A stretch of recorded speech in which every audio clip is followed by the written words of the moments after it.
நேரத்தில் டிவிக்கு தலைவர் விஜய் சார், உங்களுக்கு நான் ஒரு ரிக்வெஸ்ட் ஒன்று வைக்கிறேன்.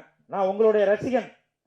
துல்லாத மனமும் துள்ளும் அந்த படத்தில் நீங்கள் கூலுன்னு ஒரு செயின் போட்டதுலேருந்து உங்களுடைய ரசிகன் நான்.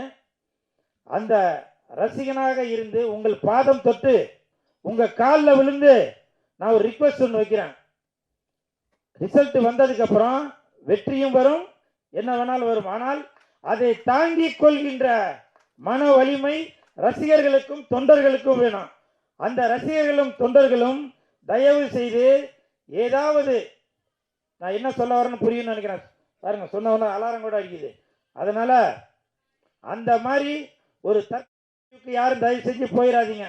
இதை நான் எதுக்காக சொல்றேன் அப்படின்னாக்க, இப்ப ஓட்டு போடுறதுக்கு முன்னாடியே நிறைய பெண்மணிகள் சொன்னாங்க, விஜய் சார் மட்டும் ஜெயிக்கலன்னா நான் என் வீட்டில் உள்ளவங்களுக்கெல்லாம் மருந்த வச்சிருவேன். இது சிரிக்க வேண்டிய விஷயம் இல்ல, சிந்திக்க வேண்டிய விஷயம்.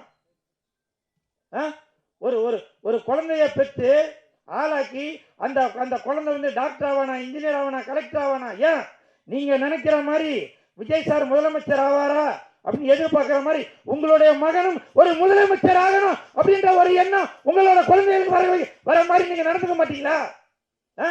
விஜய் சார் ஆகலனாக்க நான் உடனே மருந்தை குடிச்சு என்னோட குடும்பத்தில் உள்ளவங்களுக்கு மருந்தை வச்சு அப்படின்னு நிறைய பேர் சொல்லிட்டு வரீங்க. அது மனசுக்கு ரொம்ப வேதனையா இருக்குங்க. நான் விஜய் சாரோட ரசிகன் தான். எனக்கு உங்களோட பிரமாதமா எனக்கு பேச தெரியும். ஏன் நீங்க இந்த மாதிரிலாம் பேசுறதுதான் உங்களை தற்குறி அணிலே அப்படின்னு சொல்லிட்டு வராங்க. தயவு செய்து விஜய் சார், உங்களுடைய ரசிகனாக இருந்து சொல்றேன், உங்களுடைய ரசிகர்களும் தொண்டர்களும் தவறான முடிவு எதுவும் எடுக்கக்கூடாது. நீங்க ஜெயிப்பீங்க தோப்பீங்க, அது ரெண்டாவது விஷயம்.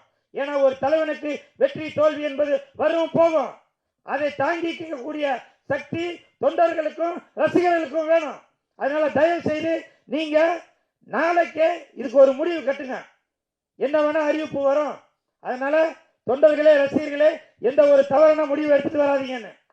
அதே மாதிரி இன்னொன்னு சொல்றேன், யாரு முதலமைச்சர் ஆனாலும் சரி, எப்படி ஓட்டு போடும் போது ஒயின் ஷாப்லாம் மூடினீங்களா கடையா, அதே மாதிரி ரிசல்ட் வர அன்னைக்கு தயவு செய்து இந்த பூச்சி மருந்து விற்கிற கடை, தூக்கு போடுறதுக்கு கயிறு விற்கிற கடை, அப்புறம் ட்ரெயின் குறைஞ்சபட்சம் ஒரு 10 நாளைக்கு ட்ரெயின்லாம் நிறுத்தி வைங்க.